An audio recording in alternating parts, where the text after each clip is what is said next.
को खारिज कर दिया गया। जस्टिस डीके उपाध्याय की बेंच ने याचिका को खारिज किया। याचिकाकर्ता को कोर्ट ने जमकर कमी क्या रहेगी याचिका में? कमी कोई नहीं रहेगी। आप ऑर्डर पढ़ेंगे तो आपको समझ में आएगा। कमी मेरे ख्याल से कोई कमी नहीं रह गई है।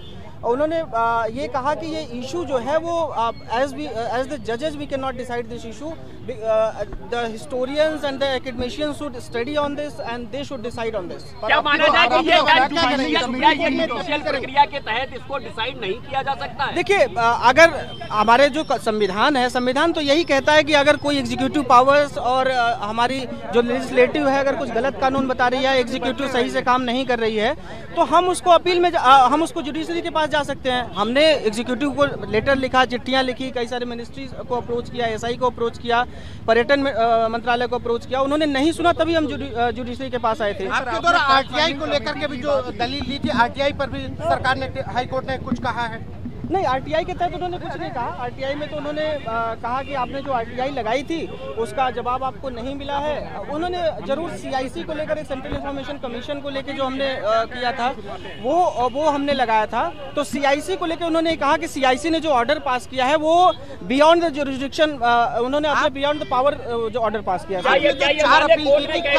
किसी भी मुद्दे पर आपसे कन्विंस हुआ? आपके मुद्दे पर जो 4 आपने अपील की थी, उस जो मांगे की थी, उन पे कहीं कन्विंस हुआ हाईकोर्ट आपके साथ जो प्रेयर्स थी? देखिए, चारों प्रेयर्स एक दूसरे से कोरिलेटेड थी, तो अगर वो एक प्रेयर पे अगर कहते कुछ तो दूसरे प्रेयर पे भी उनको कहना पड़ता। तो कौन सी चारों प्रेयर थी, एक बार ये बता। तो यानी कि चारों प्रेयर सिरे से खारिज कर दिया, आपको दे दिया जाएगा उसी माध्यम से। यानी कि चारों प्रेयर जो आपकी थी उनको सिरे से खारिज कर दिया गया? नहीं, सिरे से नहीं कर। देखिए, मैं आप लोगों से रिक्वेस्ट करूंगा कि प्लीज इसको ऐसे मत कहिए सिरे से खारिज कर दिया गया। अब अगर वेल आर्टिकुलेटेड जजमेंट मैं इसे कहूंगा, उन्होंने ऐसा लिखा है कि मैं समझ सकता हूं कि उन्होंने कहा कि हम जजेज हैं, जो कानून है कानून को जज करते हैं। अगर कोई कानून का कुछ पालन नहीं हो रहा है तो हम उसको जज करते हैं।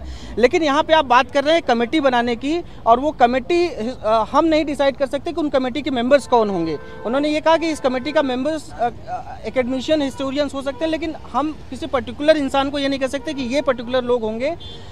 तो उन्होंने सीधे सीधे ये कहने की कोशिश करी, जो मैं अपने हिसाब से उसको आर्टिकुलेट कर पा रहा हूँ, कि आप जो हिस्टोरियंस हैं उनको हमें अप्रोच कर। हालांकि हिस्टोरियंस का हमने हवाला भी दिया, कई सारे हिस्टोरियंस ने ऐसा लिखा भी है। कोर्ट ने कहा कि दिस इज डिबेटेबल इशू। कमरा खोलने के उन्होंने कहा कि यह एक डिबेटेबल इशू है, इस पर डिबेट होनी चाहिए। कोर्ट ने ये बिल्कुल नहीं कहा कि इस पर डिबेट होनी चाहिए ना। उन्होंने बल्कि उन्होंने मुझसे, हालांकि ऑर्डर में नहीं है, उन्होंने वर्बली ये भी कहा कि आप मेरे चैम्बर में आइए, मैं आपसे इस बात पे डिबेट करना चाहता हूँ, इस पर डिबेट करूंगा, आपके साथ चाय पीऊंगा, मैं डिबेट करूंगा। लेकिन ये हालांकि ये सरकार में ये कोर्ट से जब खारिज हो गया तो आप सरकार के पास जाएंगे, क्योंकि एक कोर्ट से तो खारिज हो गया, तब दूसरी कोर्ट में भी जाएंगे। बिल्कुल। लेकिन क्या आप सरकार के पास भी करेंगे? सरकार के पास भी मैं क्योंकि जो हिस्ट्री डिपार्टमेंट है इनका, हिस्ट्री एकेडमी है, मैं उस हिस्ट्री एकेडमी को भी चिट्ठी लिखूंगा, एएसआई को भी चिट्ठी लिखूंगा कि आप लोग जो है इस पर रिसर्च करिए कम से कम। मैंने हालांकि ये भी मांग करी कि अगर इसमें कह दें कि हिस्टोरिकल डिपार्टमेंट इस पर, उन्होंने कहा कि उन्होंने कहा कि Indian council of historical academy के पास जाइए, आप उनसे कहिए, वो रिसर्च करेंगे इस मुद्दे पे। तो मैं उनको भी चिट्ठी लिखूंगा, उनको भी रिप्रेजेंटेशन लिखूंगा और एएसआई को भी रिप्रेजेंटेशन बनाऊंगा। उसके बाद में सुप्रीम कोर्ट में अपील करूंगा। अभी पहले मैं डिपार्टमेंट्स को लिखूंगा, क्योंकि एक अगर ऑनरेबल हाईकोर्ट ने कहा है तो मुझे उसका पालन करना चाहिए। मैं पहले उन डिपार्टमेंट्स को लिखूंगा रिप्रेजेंटेशन अपना, और उनको कहूंगा। चलो, थैंक यू। कौन सी चारों प्रेयर कौन सी थी? मुहैया करवाई जाएंगी उचित माध्यम से। एक बात बता देंगे कि वो जो चारों प्रेयर थी वो कौन थी? एक मिनट सर, याचिकाकर्ता के वकील विक्रम सिंह इस वक्त मेरे साथ में हैं। आज क्या निर्णय हुआ अदालत का? इधर से आ जाइए, इधर से। आज ये उन्होंने कहा कि ये जो इशू आप लोग लेके आए हैं, चारों इशू जो हमने, चारों प्रेयर्स थी, उन चारों प्रेयर्स में उन्होंने कहा कि ये जो है जुडिशिएबल इशू नहीं है और ये डिबेटेबल इशू है। उन्होंने बहुत इंपॉर्टेंट बात कही कि ये जुडिशिएबल इशू नहीं है, ये डिबेटेबल इशू है। This issue must be debated in the among the citizens of the country, और एकेडमिक इशू है, और ये इशू जो है हिस्टोरियंस और एकेडमिक्स इशू है। तो हम जो है कॉम्पिटेंट नहीं है इस बात को सुनने के लिए और इस बात पे कोई वर्डिक्ट देने के लिए। डिसमिस कर देंगे? हाँ बिल्कुल, इसमें अपने यहाँ से इन्होंने डिसमिस कर दिया है। उसमें आपने कहा एक जो जिसमें 4 प्रेयर, क्या 4 प्रेयर? देखिए, पहला प्रेयर ये था कि ये एक फैक्ट फाइंडिंग कमेटी बने, जो ऑनरेबल कोर्ट ने भी कहा कि वो स्टडी करे, उसकी हिस्ट्री की स्टडी करे कि क्या उसमें ऐसा हुआ है, कौन किसने बनवाया, इन सब चीज़ों पे स्टडी करे। जो 20 लगभग 22 कमरे बंद हैं, उन कमरों को खोला जाए, उनमें देखा जाए क्या है। तीसरा जो मोनूमेंट एक्ट है 1951, उस एक्ट को फिर से रीराइट किया जाए, उस एक्ट को पढ़ा जाए, उस एक्ट पे अध्ययन किया जाए। और ये 3 प्रेयर हमारी मेन थी। और चौथा प्रेयर एक हमने उसमें और किया था कि ये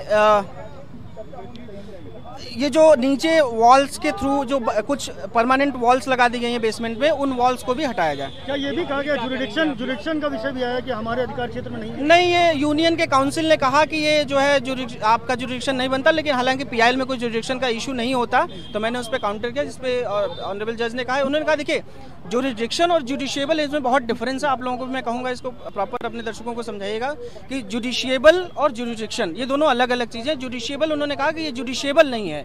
जुरिडिक्शन उन्होंने कहा कि जुरिडिक्शन तो हम पीआईएल क्योंकि ये पीआईएल है तो हम इस पे जुरिडिक्शन हमारा बनता है। पहले भी जांच करते रहे हैं, जाके वहाँ कमरे खोलते रहे हैं, तो वो जो जांच करते थे कि मॉन्यूमेंट ठीक है कि नहीं, इसको लेकर आप भी वही काम करने के लिए कह रहे थे, आपको मना कर दिया गया? नहीं, देखिए ये कमरे कभी खुले ही नहीं। ये आप कहीं भी आप देखिए, कहीं भी ना ही एकेडमिक रिकॉर्ड में है, कहीं ना ही सरकारी रिकॉर्ड में है। एक सरकारी रिकॉर्ड ये बताता है कि 1934 में ये कमरे खुले थे, उसके बाद कमरे नहीं खुले आधिकारिक रूप से। 1934 में खुले थे, क्या रिपोर्ट है आपके पास? देखिए मेरे पास रिपोर्ट नहीं है, लेकिन बहुत सारे हिस्टोरियन ऐसा कहते हैं कि उनमें बहुत सारे मूर्तियां हैं, भगवान शिव की मूर्ति है और बहुत सारे अन्य देवी देवताओं की मूर्तियां हैं। कोर्ट ने नाराजगी भी बहुत जताई आज कोर्ट नाराज भी बहुत हुआ। नहीं, कोर्ट नाराज नहीं हुआ। मैंने ये कहा भी अंतिम में, मैंने कहा भी कि मीडिया में बहुत गलत रिपोर्ट जा रही है, नाराज हुए। तो उन्होंने ये भी कहा कि आपके मुझे व्यवहार से लगा, मेरे व्यवहार से कि मैं नाराजगी जाहिर करूं। मैंने कहा नहीं, उन्होंने कहा मेरा ऐसा कोई नहीं, मैंने कोई नाराजगी जाहिर, मैंने इस बात को उठाया भी क्योंकि मैंने मीडिया कुछ रिपोर्ट्स पढ़ी थी। उन्होंने कहा नहीं, ऐसी कोई नाराजगी वाली बात नहीं और कोई नाराजगी खारिज हो गई है। अब अगला कदम क्या होगा? अगला कदम जैसा कोर्ट ने रिकमेंड किया है कि आप जो हिस्टोरियर एकेडमी है उसमें आपको जाना चाहिए, अप्रोच करना चाहिए। मैं उस एकेडमी को अप्रोच करूंगा, उसके बाद सुप्रीम कोर्ट में अपील करूंगा। क्या कोई जुर्माना भी लगाया है? नहीं, कोई जुर्माना नहीं लगा। याचिकाकर्ता के